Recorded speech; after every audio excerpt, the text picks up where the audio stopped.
I wasn't supposed to take the long road home that evening, but somehow, after another exhausting day at the repair shop, I felt the urge to drive through the quieter streets outside town. The sun was sinking low, painting the sky orange and gold, when I noticed a shiny black car pulled over on the side of the road. At first, I thought it was just another breakdown like the dozens I had seen before, but then I noticed her, standing beside the car, nervously pacing. She looked completely out of place in that setting, like a delicate rose planted in dry soil. Her dress was simple but elegant, and her eyes kept darting toward the traffic as though hoping someone trustworthy would stop. I slowed my truck and pulled over a few feet ahead of her. I rolled down the window and asked, "Everything okay?" She hesitated, then pointed at her car. "Flat tire, and, I don't really know how to change it." Her voice was soft but embarrassed, like she wasn't used to admitting helplessness. I grabbed my toolbox and walked over. "You're lucky I came by. I'm a mechanic," I said with a half smile, kneeling by the tire. Her relief was instant. "Oh, thank God," she breathed, tucking a strand of hair behind her ear. As I worked, I couldn't help noticing her watching me. Most people just scroll through their phones during repairs, but she stood there quietly, almost curious about every move I made. When I finished, I wiped my hands on a rag and said, "There you go, good as new." She smiled, warm, genuine, the kind that stays with you longer than you expect. "Thank you. I didn't know what I would have done if you hadn't stopped." I shrugged. "No big deal, just glad I could help." But little did I know that small roadside favor was about to change my life. Because the next time I saw her, she wasn't just a stranded girl with a flat tire. She was standing beside her millionaire father. The night after I helped her with the flat tire, I couldn't get her smile out of my head. I didn't even know her name, yet the memory of her soft "thank you" kept replaying. I had convinced myself that was it. I would never see her again. Just another random encounter on the road. But fate had other plans. 2 days later, I was working late at the shop, tightening bolts on a rusty pickup, when I heard a car pull up outside. I wiped the grease off my hands and stepped out, and nearly froze. It was her. The same girl from the roadside. Only this time she wasn't nervous or lost. She looked confident, almost radiant, like she belonged in a world far more polished than mine. "Hey," she said, smiling when she saw me. "I don't know if you remember me." I laughed softly. "Hard to forget someone who nearly got stranded on the highway. Did the tire hold up?" "Yes, perfectly. That's why I'm here. I wanted to thank you properly." Before I could respond, she handed me a small envelope. My brows furrowed as I opened it. Inside was a neatly written invitation. Dinner at the Kingston Estate. Friday, 7 p.m. I blinked. The Kingston Estate? As in, the big mansion on Hillcrest Drive? She nodded. "That's my home. My father would like to meet the man who helped me." I suddenly felt my chest tighten. The Kingstons weren't just wealthy. They were practically royalty in our town. Everyone knew of Richard Kingston, the millionaire businessman who owned half the real estate developments around here. And this girl was his daughter? I stammered. I don't think I belong at a place like that." Her smile softened. "Please, you do more than you realize. Just come. For me." And just like that, I knew I couldn't say no. Friday evening came faster than I expected. The entire day at the shop I couldn't focus. Every clank of a wrench, every smell of oil and gasoline just reminded me I was going to step into a world completely different from mine. By the time I got home, I must have changed shirts 3 times. Nothing felt right. I didn't own a suit, let alone anything close to what people at a mansion dinner would wear. Finally, I settled for a clean white button-down and my only pair of black slacks. I polished my old shoes until they almost shined. As I drove toward Hillcrest Drive, my nerves grew heavier. The Kingston Estate wasn't just a house, it was practically a landmark. The gates alone were taller than any building I'd ever lived in, and when they opened, the long driveway curved through manicured gardens lit with golden lamps. I parked where a valet motioned me to, handing over my truck keys with a sheepish smile. My old Ford looked so out of place among the shiny BMWs and sleek sports cars lined up on the gravel. Then I saw her. She stood at the entrance, waiting, wearing a flowing navy dress that made her look like she belonged on a magazine cover. When her eyes caught mine, she lit up, and for a moment I forgot my own insecurities. "You came," she said warmly. "Would have been hard to say no," I admitted, smiling nervously. She led me inside, and the sight nearly stole my breath. Chandeliers glittered above, the marble floors gleamed, and portraits of the Kingston family stared down from the walls. It was overwhelming. And then, at the far end of the grand dining room, I saw him. Her father. Richard Kingston himself. Tall, silver-haired, with an aura of authority that could silence a room. As his eyes locked on me, I suddenly felt every speck of grease, every humble paycheck, every difference between our worlds pressing down on my shoulders. The moment her father's gaze landed on me, I felt like I was standing under a spotlight. Richard Kingston wasn't just any man. He had that sharp, commanding presence that made you straighten up without even realizing it. His tailored suit, his polished shoes, and the way he barely had to move to command attention. All of it screamed power. His daughter, however, seemed completely at ease. She guided me forward with a gentle smile. "Dad, this is the man I told you about. He's the one who helped me when my car broke down." Richard's eyes narrowed slightly as he studied me. Then he extended his hand. "So, you're the mechanic." I shook his hand, firm but not too firm, and replied, "Yes, sir. Just happened to be driving by at the right time." He muttered, still sizing me up as though he could read my entire life story in the grease stains permanently etched into my fingers. "Well, you did more than just fix a car. You looked out for my daughter. That matters." His words were polite, but his tone carried a weight I couldn't quite read. Was it gratitude or suspicion? We sat down at the long dining table, where crystal glasses sparkled and dishes I couldn't even name were being served. I tried not to look out of place, but I couldn't ignore the subtle glances from some of the other guests.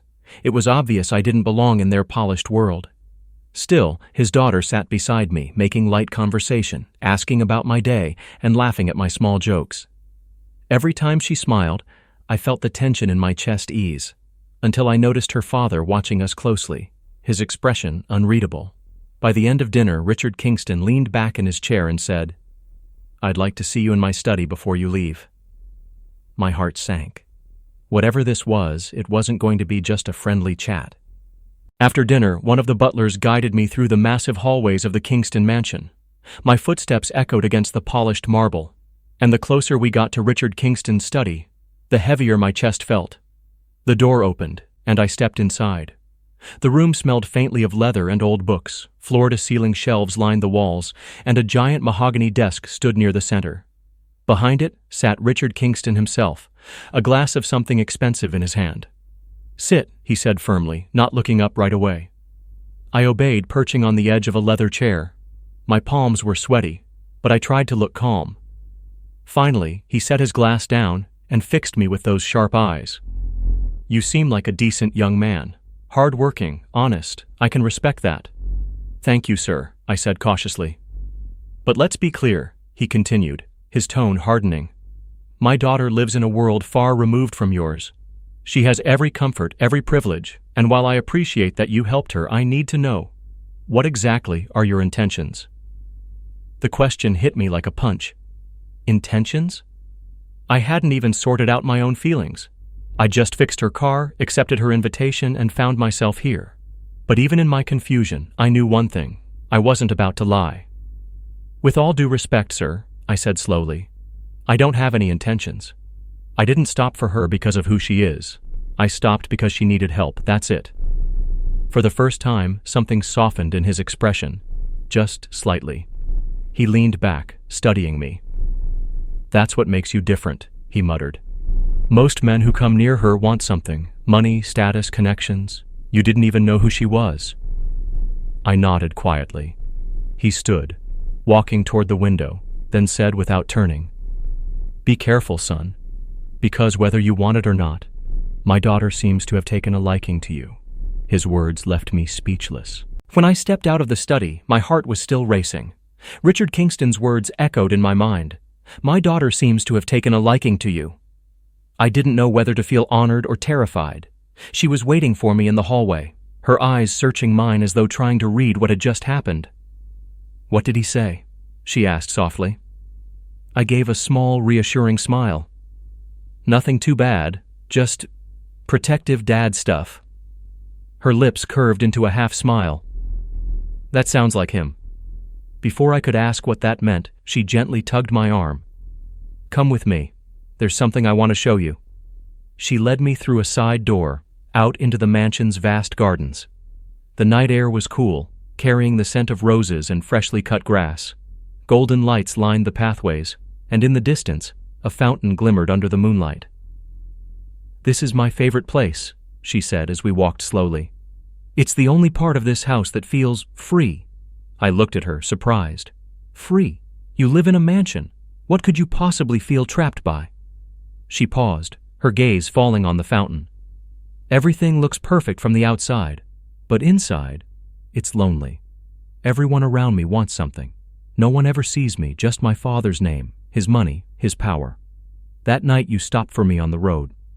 You didn't know any of that. And it was the first time in a long time I felt like someone was helping me just because they cared. Her words struck me deeper than I expected. For a moment, I forgot the grand mansion, the differences between us, the warning from her father. All I saw was a girl who just wanted to be seen for who she really was. You deserve that, I said quietly. To be seen, to be understood. She looked up at me, her eyes glistening in the moonlight, and whispered, and maybe that's why I asked you here. Her words hung in the night air like a secret only the two of us were allowed to share. That's why I asked you here. For a second, I forgot how out of place I felt. I forgot the expensive cars, the marble floors, the powerful father. It was just me and her, standing in that quiet garden under the moonlight. You know, I said carefully, you didn't have to invite me to a mansion dinner to thank me. A simple thanks on the road would have been enough. She laughed softly, the sound light and genuine. I know, but I wanted to see you again, and I wanted you to see where I come from, even if it scared you a little. I smiled. Oh, it definitely scared me. Your dad nearly froze me solid with just one look. She grinned, shaking her head. He does that to everyone. Don't take it personally. We walked further down the garden path, past trimmed hedges and blooming flowers. There was a stillness between us, not awkward, but comfortable. A kind of silence that didn't need to be filled. Finally, she asked, do you ever feel like you're meant for something bigger than where you are? I thought about my small rented apartment, the long, greasy hours at the repair shop, the bills that always seemed to pile up faster than I could pay them. All the time, I admitted. But life doesn't exactly hand guys like me golden opportunities. She looked at me, her gaze steady. Maybe it's not about life handing them to you. Maybe it's about someone believing you deserve them. Her words struck me harder than I expected. No one had ever said something like that to me before. For the first time that night, I stopped thinking about what separated us and started wondering what might connect us. The evening ended too soon. She walked me back through the mansion, and as I stepped out onto the driveway, I couldn't shake the feeling that something inside me had shifted. The valet handed me my truck keys with a puzzled look, probably wondering what a guy like me was doing at the Kingston estate. I just gave him a nod and drove off, my old Ford rattling as if it too knew it didn't belong among the polished cars of the rich.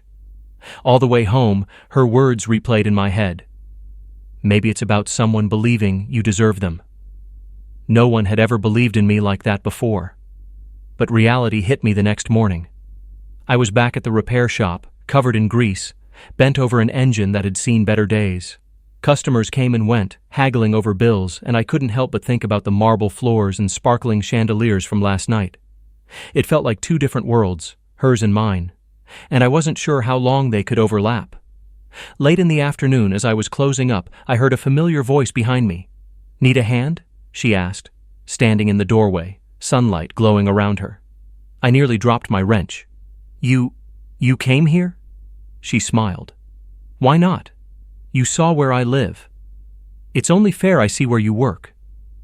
I looked around at the cluttered garage, the oil stains on the floor, the shelves stacked with old parts. It was nothing like her world, but she didn't look uncomfortable. She looked curious, almost excited. "You know," she said, picking up a rag and turning it in her hands, "I think I like this better. It's real." Her words made me pause. She wasn't laughing at the grease or judging the worn-down place. She was just here, with me. And for the first time, I started to believe maybe our worlds weren't as far apart as I thought. I never thought I'd see someone like her in my shop, but there she was, standing among oil cans, half-fixed engines, and the faint smell of gasoline, looking like she belonged more than anyone else who'd ever walked through those doors. She wandered around, touching tools on the workbench, peeking at old license plates I'd collected, and asking questions about things most people never cared about. "So this little thing," she said, pointing at a carburetor, "actually makes the car run?" I chuckled. "Not by itself, but yeah, it's pretty important." She leaned against the workbench, tilting her head at me. "You make it sound so simple. Like you actually understand how all these messy, broken parts come together to make something work again." I shrugged, wiping my hands on a rag. "That's kind of the job. People bring in what's broken, and I fix it." She smiled softly. "You don't just fix cars. You fix things that people depend on. That's kind of amazing." Her words caught me off guard. No one had ever called what I did amazing. To most, I was just the guy in coveralls who charged them for repairs.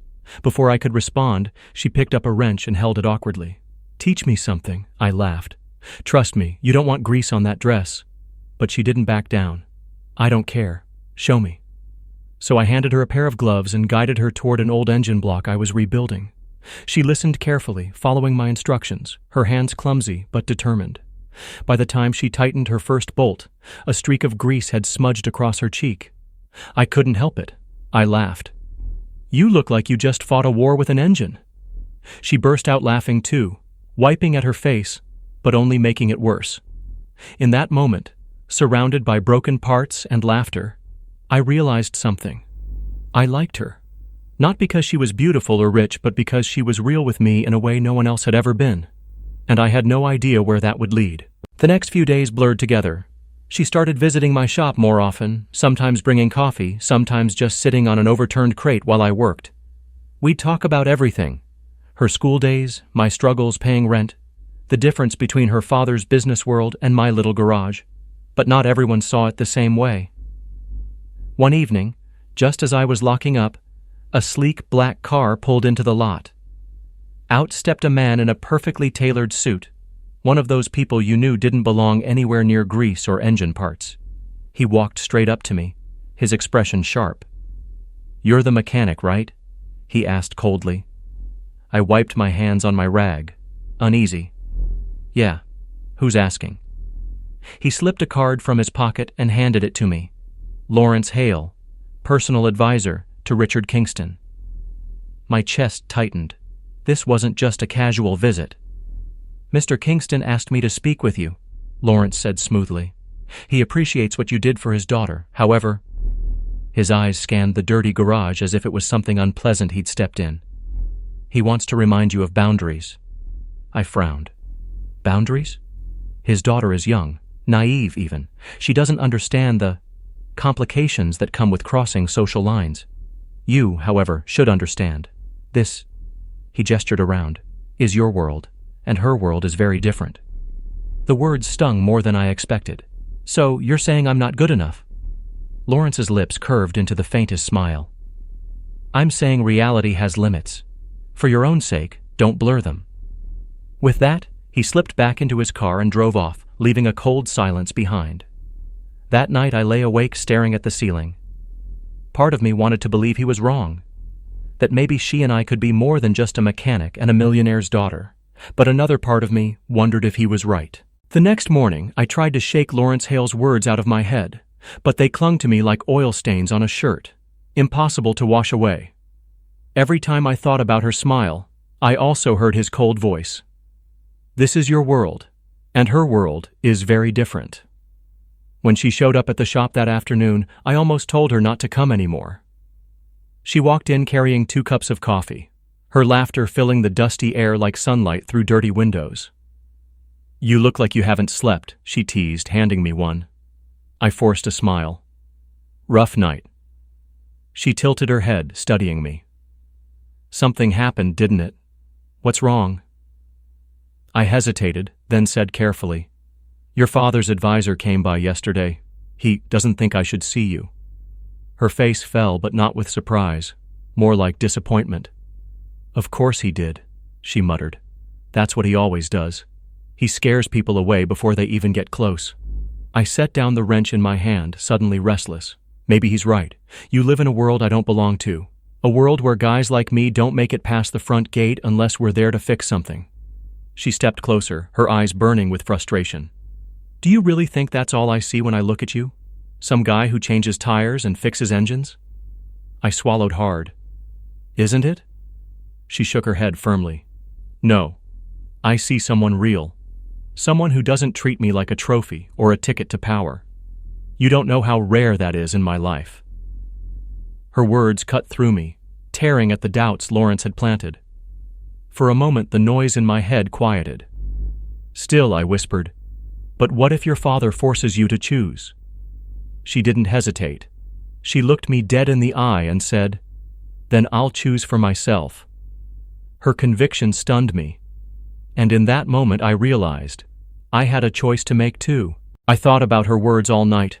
"Then I'll choose for myself." They gave me strength, but also fear. Because if she really meant it, then sooner or later, her father and I were going to collide head-on. That collision came sooner than I expected.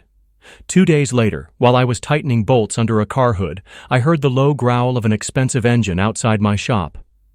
When I stepped out, there he was, Richard Kingston himself. Not his advisor, not a messenger. The man in person. He stepped out of a sleek black Mercedes, his presence filling the lot. His tailored suit looked as out of place against the oil-stained concrete as I felt the night I walked into his mansion. "Mr. Kingston," I said cautiously. He adjusted his cufflinks, then looked straight at me. "My daughter has been spending quite a lot of time here." I wiped my hands on a rag, trying to stay calm. "She comes because she wants to." His jaw tightened. "She's young. She doesn't understand the consequences of her choices, but you do. So I'm here to make something very clear." He reached into his pocket, pulled out a checkbook, and scribbled something across the page.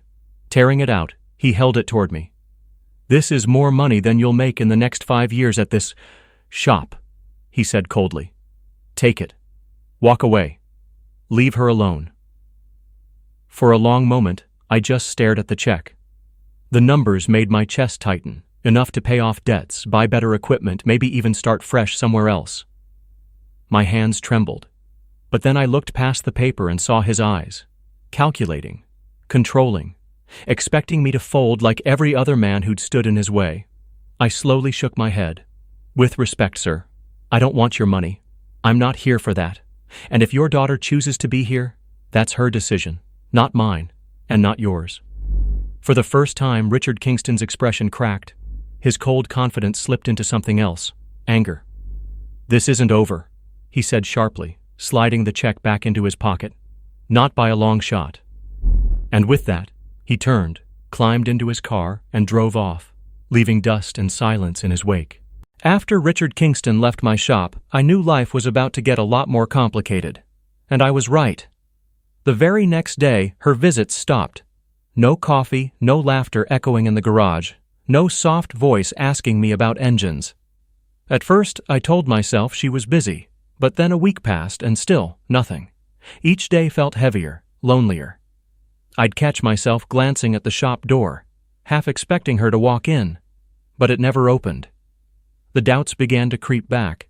Maybe her father had won, maybe she'd realized I wasn't worth the fight. One evening as I was locking up, I heard my phone buzz. It was a message, from her. "Meet me at the gardens tonight, midnight, please." My heart raced. Without hesitation, I drove to the Kingston estate. The gates were closed, but she was waiting just outside. Hood pulled over her head, eyes filled with urgency. "I had to see you," she whispered, grabbing my hand. "He's trying to control everything. He's even talking about arranging someone else for me to marry." The words hit me like a punch. "What?" She nodded, her voice trembling. "But I don't care what he says. I care about what I want, and I want you." For a moment, the world disappeared. All I could feel was her hand in mine, her eyes locked on me with a fire I hadn't seen before. But reality clawed back fast. "If you keep choosing me, you'll be fighting him every day. Are you sure you want that? She squeezed my hand tighter. I'd rather fight for something real than live a perfect lie. And in that midnight garden, under the glow of the fountain, I realized something terrifying and beautiful at the same time. This wasn't just about fixing a broken car anymore. This was about us. And the storm was only just beginning. That night in the garden, holding her hand, I knew there was no turning back. She had chosen me, and I had chosen her. But her father, he wasn't going to let go without a fight. The very next evening, Richard Kingston came to my shop again, this time without his advisor, without his checkbook. Just him. His face was hard, but there was something different in his eyes. "I warned you," he said firmly, stepping closer. "And yet, you're still here." I put my tools down, meeting his stare. "Because I care about her. I don't want your money, your power, or your approval. But I won't walk away from her." For a long moment, he just looked at me, like he was measuring not my words, but the weight behind them. Then, to my surprise, he sighed. "You know," he muttered, "I've seen men with millions in their pockets who couldn't look me in the eye the way you just did." I stayed silent, unsure where this was going. Finally, he said, "She's my only daughter. My whole world. I've spent years trying to shield her from people who only wanted what she could give them. You're the first man I've met who doesn't seem to want anything but her." His tone softened, just a little. "That's why you scare me. Because if you're the one she's chosen, then maybe I have to trust her." I swallowed hard, my heart pounding. "I'll protect her, sir. Not from the world you built, but from the loneliness she feels inside it." There was a long silence. Then, for the first time, Richard Kingston extended his hand. Not as a test, not as a warning, but as something closer to respect. I shook it firmly. That night, she and I walked out of the mansion together, not as a mechanic and a millionaire's daughter, but as two people who had chosen each other despite everything. And as her fingers laced through mine, I realized, sometimes life changes not because of the big plans we make, but because of the simple moments we don't expect. Like stopping to fix a broken car on the side of the road. It was the beginning of a love I never saw coming, but one I knew I would fight for no matter what.